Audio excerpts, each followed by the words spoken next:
కొడతలేడు. అదే వచ్చింది బాధ. వాళ్ళు నిజంగా అప్రిషియేట్ ఎందుకు చేసిరు? వాళ్ళకి లేదా ఒక కత్తి ఇచ్చి నన్ను రూమ్లో కట్టేస్తే నరికి అవతల పడతారు, ఒక దెబ్బకు ముక్కలు ముక్కలుగా నరికి అవతల పడతారు. వాళ్ళకు ఉంది. కానీ ఎవరితోటైతే ప్రమాదం ఉంటుందని వాళ్ళు భావిస్తారో వాళ్ళని వాళ్ళ ముందు రెస్పెక్ట్ చేస్తారు, సాటుకు పోయి వాళ్ళని ఎట్లా ఖతం చేయాలనేటువంటి ఆలోచన చేస్తారు. ఇది అగ్రవర్ణాలకు ఉండేటువంటి జనరల్ నైజం. ఇది నీ ముంగట ఎంత స్వీట్గా, ఎంత అసలు హ్యాచీ అనిపిస్తుంది. వీళ్ళు ఉంటే వీళ్ళతోనే రా మామూలు పనికిరారనేటువంటి యాంగిల్లో ఉంటారు వాళ్ళు. కానీ అత్యంత కుట్ర. ఇక్కడ పొద్దున జేఎన్టీయూ నుంచి ఒక మహిళా ప్రొఫెసర్ నా దగ్గరికి వచ్చింది. పొద్దున్నే ఆమె మన ఎగ్జామినేషన్ దాంట్లో ఆమె ఒక ఉన్నత కీలక కంట్రోలర్, ఎగ్జామినేషన్ కంట్రోలర్గా ఉన్నటువంటి మహిళ వచ్చింది.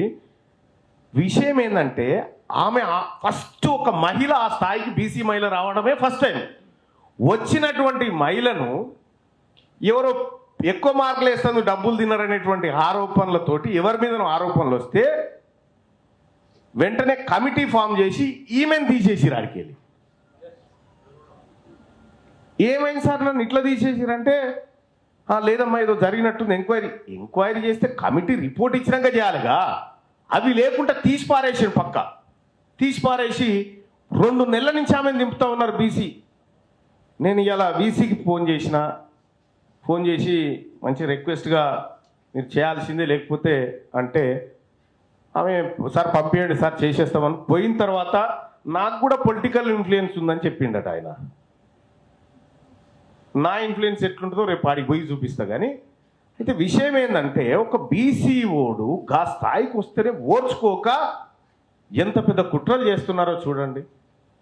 అనేకం ఇంకొక సోదరు తహసీల్దారు, ఓ సంచార జాతి తహసీల్దార్ అయితే ఓర్చుకోలే.